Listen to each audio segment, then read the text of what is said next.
ناظرین،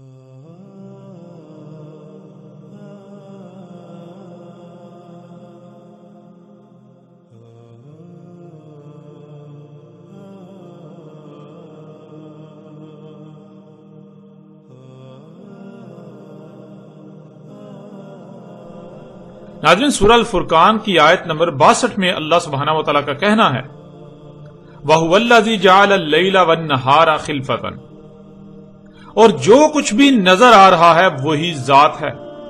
کر دیا رات اور دن ایک دوسرے کے پیچھے آ جا رہے ہیں۔ ناظرین، پہلے رات ہے، اس کے پیچھے دن آ جاتا ہے، پھر رات دن کے پیچھے آ جاتی ہے، پھر دن رات کے پیچھے آ جاتا ہے، دونوں ایک دوسرے کے پیچھے آ جا رہے ہیں۔ ناظرین غور کریں، اگر سورج کے زمین کے گرد گھومنے سے دن اور رات ہو رہے ہوتے تو صرف اور صرف یہ کہا جاتا کہ رات دن کی سابق ہو رہی ہے، یا رات دن کے پیچھے جا رہی ہے، یا دن آگے آگے جا رہا ہے، لیکن یہاں دونوں کے چلنے کا ذکر کیا گیا اور دونوں ایک دوسرے کے پیچھے جا رہے ہیں۔ مثال کے طور پر ناظرین، ایک دائرہ ہو، اس دائرے پر ایک طرف ایک شخص کھڑا ہو اور عین دوسری طرف ایک دوسرا شخص کھڑا ہو، دونوں کا رخ آگے کو ہو اور دونوں ایک ہی رفتار سے اس دائرے میں دوڑنا شروع کر دیں، جس سے دونوں کے درمیان نہ ہی فاصلہ کم ہوگا نہ ہی فاصلہ بڑھے گا، اور یوں نظر آئے گا جیسے دونوں ایک دوسرے کے پیچھے بھاگ رہے ہیں۔ اگر آپ یہ طے کرنا چاہیں کہ ان میں سے آگے کون ہے اور پیچھے کون، تو یہ فیصلہ نہیں کر پائیں گے۔ اگر یہ دیکھیں گے کہ آگے کون ہے اور پیچھے کون، تو دونوں ہی ایک دوسرے کے آگے اور پیچھے دوڑتے ہوئے نظر آئیں گے۔ اللہ سبحانہ و تعالیٰ نے کہا کہ بالکل ایسے ہی رات اور دن ایک دوسرے کے پیچھے جا رہے ہیں، اور یہ صرف اور صرف اسی صورت ممکن ہے کہ زمین گیند کی طرح گول ہو،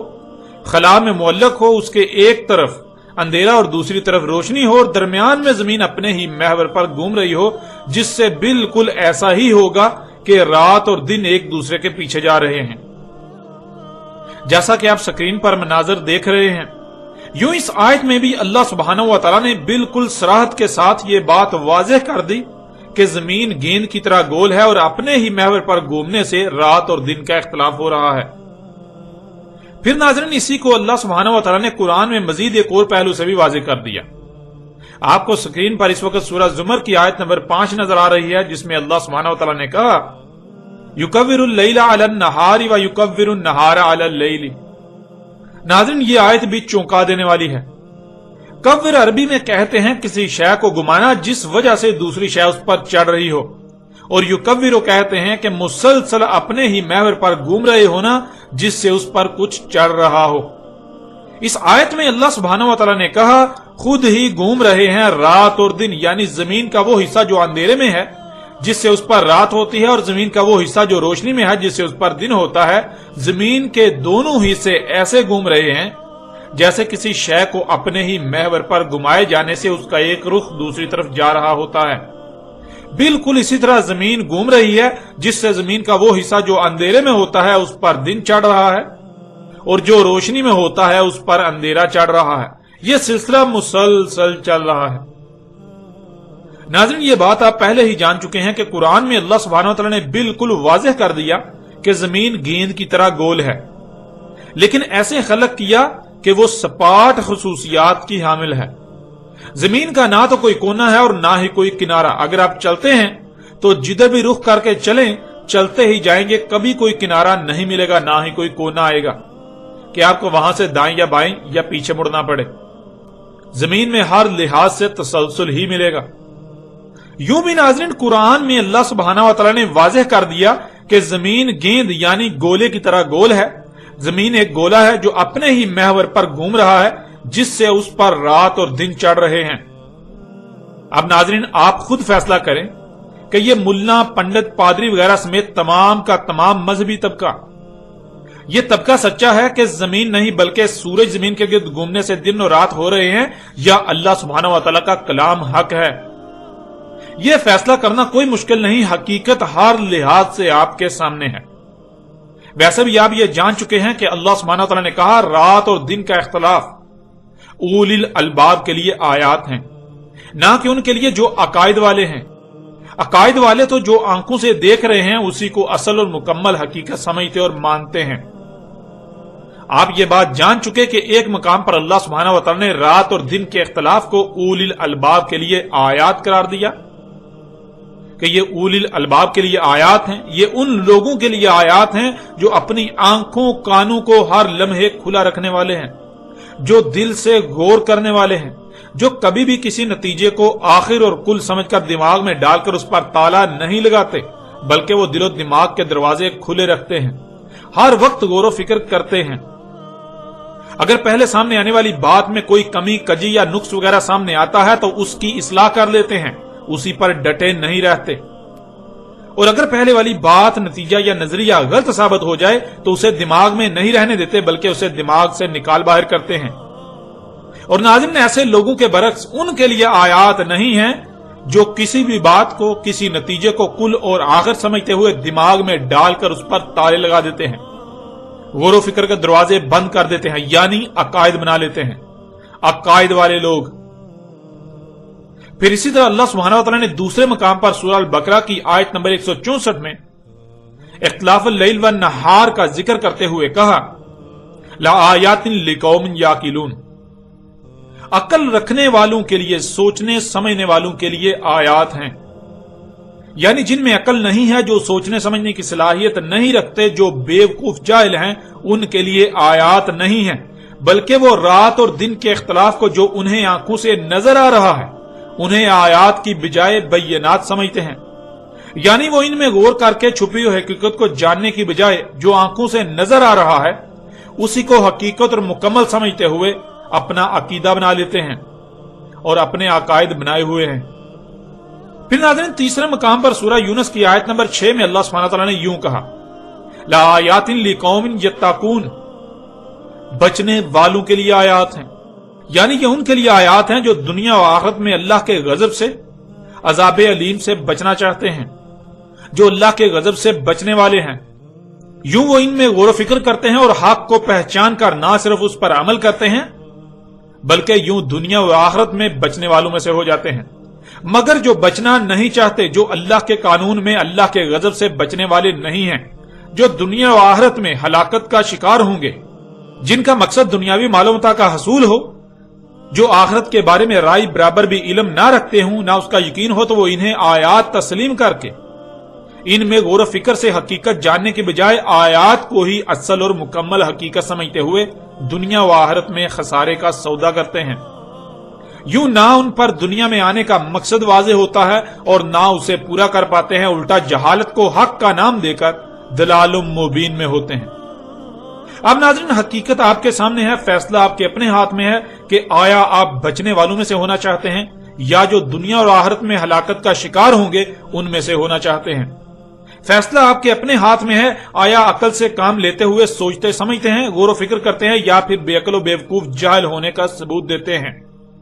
فیصلہ آپ کے اپنے ہاتھ میں ہے کہ آیا آپ اپنے آنکھ کان دل و دماغ کھلے رکھتے ہیں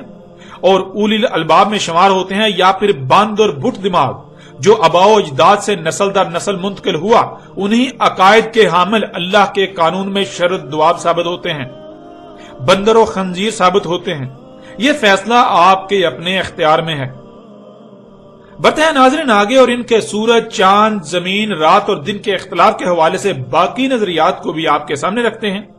اور ان کے عقائد و نظریات کے برعکس اللہ سبحانہ و تعالیٰ نے قرآن میں کیا حقائق بیان کیے وہ بھی کھول کھول کر آپ کے سامنے رکھتے ہیں۔ ناظرین، ان کا کہنا ہے کہ زمین کا ایک ہی مشرق ہے اور ایک ہی مغرب، یعنی ان کے مطابق جو ان کے عقائد ہیں، ان کا عقیدہ یہ ہے کہ جب سورج طلوع ہوتا ہے تو پوری دنیا کے لوگوں پر بیک وقت طلوع ہوتا ہے، یوں پوری دنیا کے لوگوں کے لیے ایک ہی مشرق ثابت ہوتا ہے، ایک ہی مشرق ہے، اور پھر پوری دنیا کے لوگوں پر ایک ہی وقت میں غروب ہوتا ہے، یوں ایک ہی مغرب بنتا ہے۔ یعنی ان کا عقیدہ یہ ہے کہ ایک ہی مشرق ہے اور ایک ہی مغرب۔ لیکن قرآن میں اللہ سبحانہ و تعالیٰ نے اس بارے میں کیا کہا یہ بھی آپ کے سامنے رکھتے ہیں۔ اس وقت آپ کو سکرین پر سورہ رحمان کی آیت نمبر 17 نظر آ رہی ہے، اس میں اللہ سبحانہ و تعالیٰ کا کہنا ہے رب المشرقین و رب المغربین، رب ہے دو مشرق اور رب ہے دو مغرب، مشرقین اور مغربین۔ اللہ سبحانہ و تعالیٰ نے بالکل کھول کر دو ٹوک الفاظ میں واضح کر دیا، بالکل واضح الفاظ میں کہا کہ ایک ہی مشرق اور ایک ہی مغرب نہیں بلکہ دو مشرق ہیں اور دو ہی مغرب ہیں۔ ناظرین غور کریں، ان کے عقیدے کے مطابق تو سورج ایک ہی مخصوص مقام سے طلوع ہوتا ہے اور ایک ہی مخصوص مقام پر جا کر ڈوب جاتا ہے، یعنی ایک ہی مشرق اور ایک ہی مغرب۔ لیکن اللہ سبحانہ و تعالیٰ نے ان کے اس عقیدے کا رد کرتے ہوئے یہ بات کہی کہ ایک نہیں بلکہ دو مشرق اور دو ہی مغرب ہیں۔ اور ناظرین جب قرآن میں اللہ سبحانہ و تعالیٰ نے دو مشرق اور دو مغرب کا ذکر کیا، جب یہ بات سامنے آئی تو قرآن پر ایمان لانے کے دعوے داروں کی اکثریت نے مشرقین اور مغربین کی طرح طرح کی تعویلات کی، لیکن اس کے باوجود یہ لوگ اپنے مقاصد میں ناکام رہے۔ کوئی ایک بھی شخص ایسا نہیں ہوا کہ جو اس کا جواب دے سکا، کیونکہ قرآن نہ صرف مشرقین اور مغربین، دو مشرق اور دو مغرب کی بات کرتا ہے، بلکہ قرآن مشارق و مغارب، بہت سی لاتعداد مشرق اور بہت سی لاتعداد مغرب کی بات کرتا ہے، جیسا کہ آپ ان آیات میں دیکھ سکتے ہیں۔ سورہ الاعراف آیت نمبر 137 مشارق الارض و مغاربہا، سورہ صافات آیت نمبر 5 ورب المشارق، سورہ المعارج آیت نمبر 40 برب المشارق و مغارب۔ ناظرین آپ نے دیکھا قرآن میں 3 مقامات پر لفظ مشارق اور 2 مقامات پر لفظ مغارب کا استعمال ہوا۔ قرآن میں مشارق کا لفظ 3 بار استعمال ہونا یہ انتہائی حکمت سے لبریز ہے۔ مشارق کا لفظ 2 کی بجائے 3 بار صرف اور صرف اسی صورت میں استعمال ہو سکتا ہے کہ سورج زمین کے وجود میں آنے کے بعد میں وجود میں آیا، جس سے مشارق ہوئے، پھر مغارب جو مشارق بھی ہوئے